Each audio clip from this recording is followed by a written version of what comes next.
பாருங்கள், மறுபடியும் பாருங்கள், வேல்யூ காமிங்க, மறுபடியும் பாருங்கள், அதே ரெசிஸ்டர் பாருங்கள், ரெசிஸ்டர் செக் பண்ணுங்கள். 185 காமிக்குதா பார்ப்போம். எவ்வளோ எவ்வளோ வேல்யூ? 195K, around 200K. சரியா? ரைட். பார்க்கும்போது என்ன பண்ணோம், பஸர் மோடில் பார்க்கணும். எல்லோ கலரில் இருக்கிறதுலாம் நான் பொலாரிட்டி கெப்பாசிட்டர், பஸர் மோடில் பார்க்கணும். சரியா? பஸர் வைங்க. பஸர் வரலன்னா ஓகேன்னு அர்த்தம். சம் வேல்யூ வரதெல்லாம் ஐசியோட ரெசிஸ்டன்ஸ் வந்து கம்மியாக இருக்கிறதுனால வேல்யூ வருது. யூஸ்வலாக கெப்பாசிட்டர் ஓயில் தான் வரும், ஏன்னா இடையில டை எலக்ட்ரிக்கல் மெட்டீரியல் இருக்குது, அதனால் ஓயில் தான் வரும். சரியா? ரைட், ஓயில் தான் வருது, நல்லாயிருக்கு. இது வந்து பொலாரிட்டி கெப்பாசிட்டர் பிளாக் கலரில் இருக்குது இல்லையா? காயில் பக்கத்தில் இருக்குல்ல, காயில் பக்கத்தில் இருக்குது. செக் பண்ணுங்கள், வேல்யூ செக் பண்ணுங்கள், வேல்யூ எவ்வளோ வருது? வைங்க, மல்டிமீட்டர் வைங்க, எவ்வளோ வருது?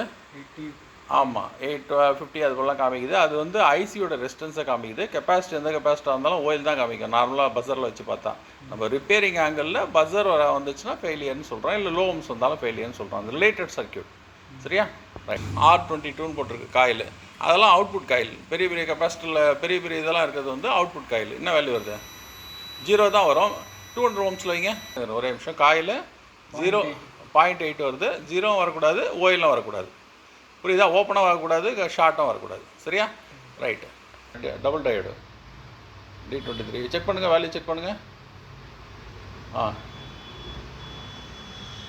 டயட் மோடில் வச்சிங்களா?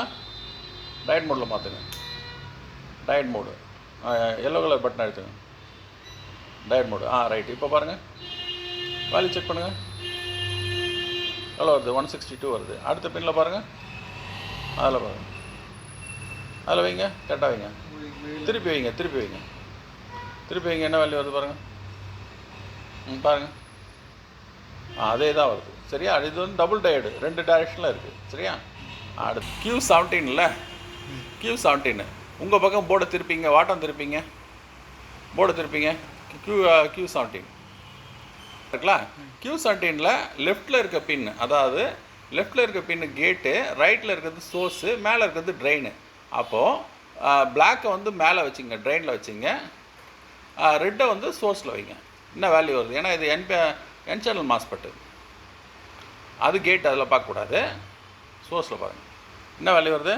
5.6. நல்லா இருக்குது. அது ஃபார்வர்ட் வேல்யூ, அது ஃபார்வர்ட் பயாஸ். ரிவர்ஸில் பாருங்கள், ரிவர்ஸில் பாருங்கம்மா, ஓயில் வரணும், பக்காவாக இருக்குது. ஓயில்னால் நம்ம டிசியில் இன்னொரு சைடு அலோவ் பண்ணாது இல்லையா?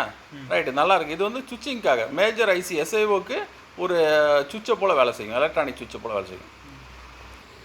இங்கே பாருங்கள், PQ301 PQ301 மேலே இருக்க 4 பின் வந்து ட்ரெயின். இப்போ டாட் இருக்குல்ல, அந்த டாட்லேருந்து ஸ்டார்ட் ஆகிறது வந்து 1 2 3 வந்து சோர்ஸு, மேலே இருக்கிறது வந்து 4 5 6 7 8 வந்து ட்ரெயின்.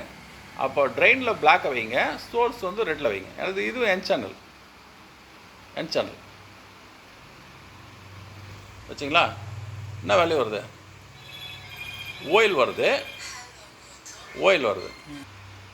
அதாவது மேலே ட்ரெயின், பிளாக்கு, மேலே பிளாக் வைங்க, மேலே பிளாக்கு, கீழே வந்து சோர்ஸு, கீழே சோர்ஸு. என்ன வேல்யூ வருது? 530 15 வருது, 515 வருது. Forward bias. ரிவர்ஸில் வைங்க, ஓயில் வருதா? ரிவர்ஸில் வச்சா ஓயில் வரணும். ஆமாம், 2 சைடும் சேம் வேல்யூ 515 வந்தால் ஷார்ட்டுன்னு அர்த்தம். மாஸ்பெட் சீரீஸில் இருக்கிறதுனால ஈஸியாக ஷார்ட் கண்டுபிடிக்கலாம். சரியா? Okay, good.